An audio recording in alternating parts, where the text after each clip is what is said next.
आदरणीय डायरेक्ट प्राचार्य मैम श्रीमती संध्या मैम को आमंत्रित करना चाहूंगा मैम आए और हमारे आज के इस कार्यक्रम के अध्यक्ष डीएम सर और आदरणीय सीडीओ मैम भी हमारे बीच है। आप सबका धन्यवाद ज्ञापन करें। आप प्लीज एक सेकंड बैठ जाए बस। टीचर्स हमारे आदरणीय प्रधानाध्यापक महोदय कृपया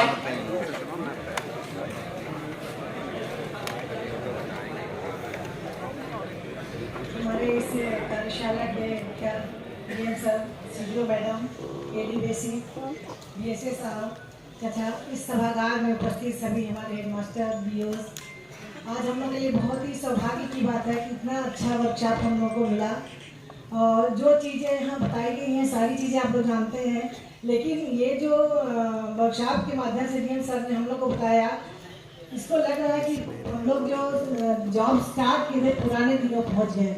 सर का ये जो कहना है कि विद्यालय में बच्चे आते हैं उनको आप डर खत्म करिए, भय खत्म करिए, वाकई बहुत बड़े हम लोग जब जाते हैं सपोर्टिव सुपरविजन में विद्यालयों में जाते हैं तो बच्चे जो है पहले हम तो 90s की बात बता रहे हैं। मैं जब 99 में मैंने स्टेट गवर्नमेंट में जॉब शुरू किया तो तब का समय और आज का समय बहुत ही अंतर है।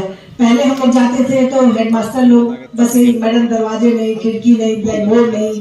तो मैं 99 से लेके आज हमारे ये जो 22 चल रहा है बहुत ही ज़्यादा परिवर्तन हुआ और हम सभी को बेसिक शिक्षा विभाग में बहुत ही ज़्यादा चीज़ें अवेलेबल हो गई। आपको जैसे सारे किट्स मिल रहे हैं और गेम्स के सारे सामान मिल रहे हैं।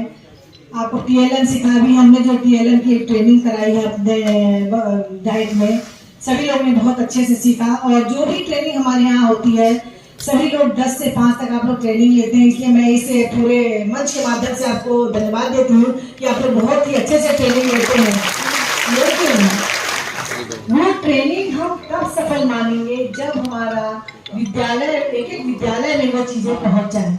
तो पहुँचना बहुत ही जरूरी है और हर ट्रेनिंग में मैं आप लोगों से बताती हूँ कि आप यहाँ से जो सीख के जा रहे हैं उसको अपने ब्लॉक में इम्प्लीमेंट करिए, फिर ब्लॉक विद्यालयों में करिए, तभी ये हो पाएगा।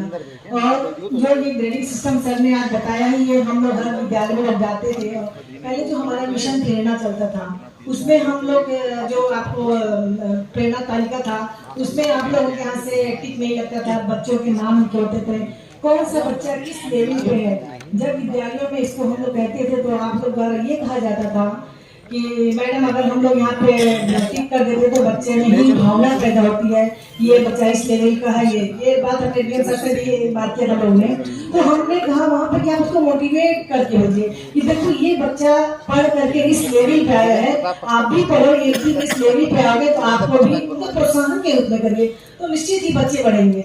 और जो हमारा ये कहते हैं कि शुरुआत जो हमारा मिशन क्या नाम निपुण भारत मिशन जो है हमारा, इसको जो हमको 26 तक पूरा कर लेना, इसके लिए सारी चीजें हम लोग मिशन प्रेरणा में कर रहे थे। करने के बाद बल्कि यहाँ का लेवल थोड़ा सा और कम, पहले हम लोग कक्षा 5 तक लेके चलते थे, अब यहाँ पे तो 3 तक ही दिया है। तो उसके लिए सबसे पहले तो जब हम लोग विद्यालय में जाते हैं तो हमारे जितने सारे हेडमास्टर हैं, हमारे शिक्षक हैं, सभी को जो उनके मानक क्या है सभी को जानकारी होनी चाहिए। कभी कभी मीटिंग में पूछ लिया जाता है तो लोग नहीं बता पा रहे, तो कोशिश करिए कि एक एक अध्यापक, एक एक हमारे मास्टर सभी को पता हो, साथ ही साथ उस बच्चे को पता है कि हमें क्या क्या आना चाहिए, वो बिल्कुल आना चाहिए।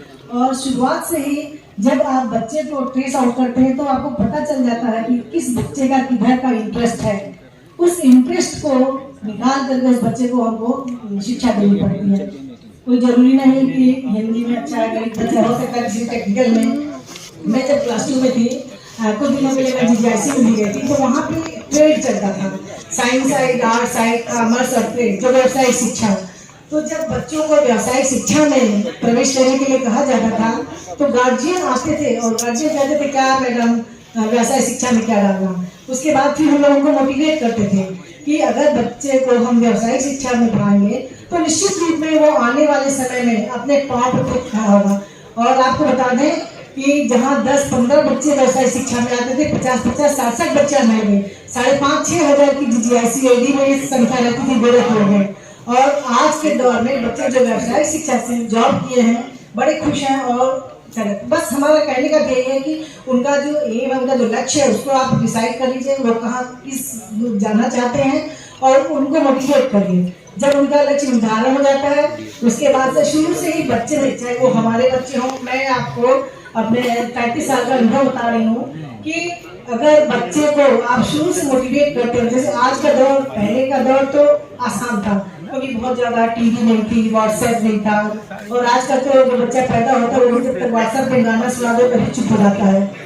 तो एक चीज आपको निश्चित होना पड़ेगा बच्चों के साथ थोड़ा सा कि ठीक है आप मोबाइल देख लो आधे घंटा, हम लोग टीवी का समय था तो आपको फिक्स करना है कि हाँ तुम इतने समय तक के लिए तुम चाहे कार्टून देख लो, चाहे जो चीज देख लो, लेकिन एक बच्चे की शुरू से बैठ के पढ़ने की हैबिट जरूर डेवलप करिए। जब उसको बैठ के पढ़ने की हैबिट डेवलप हो जाएगी, उसको पता है कि हमको इस समय पढ़ना है, तो वो निश्चित रूप में पढ़ेगा। और आज का जो विजुअल मेथड में जितने हमारे कंटेंट आ रहे हैं, दीक्षा ऐप पे आ रहे हैं, रीड अलॉन्ग बोलो ऐप पे, उसमें गेम्स भी आपको दिखेगा। जैसे आपने खोल लिया, एनिमल्स के नाम है, फ्लावर्स के नाम है, फिर बच्चा उसको मैच कराता है, रेड होता है, ग्रीन होता है, तो उसको यही खेल समझाइए। तो जो हम ज़्यादा तो नहीं कुछ कहें, कभी सर बहुत चोट का माहौल है और सर ने जो दिया है बहुत ही अच्छी चीज़ें बताई हैं। मैं उम्मीद करती हूँ कि आप सभी लोग जो यहाँ पे आज सीखते हैं निश्चित तौर पे विद्यालयों में करेंगे। और हम लोग को जो सपोर्टिव सुपरविजन में आते हैं तो हमें आज तक के और आज के बाद बदलाव अवश्य दिखेगा। इसके साथ मैं अपने सलाहकार में पुनः डीएम सर का, सीडीओ मैडम का, एडीओ सर का बहुत बहुत धन्यवाद देती हूँ।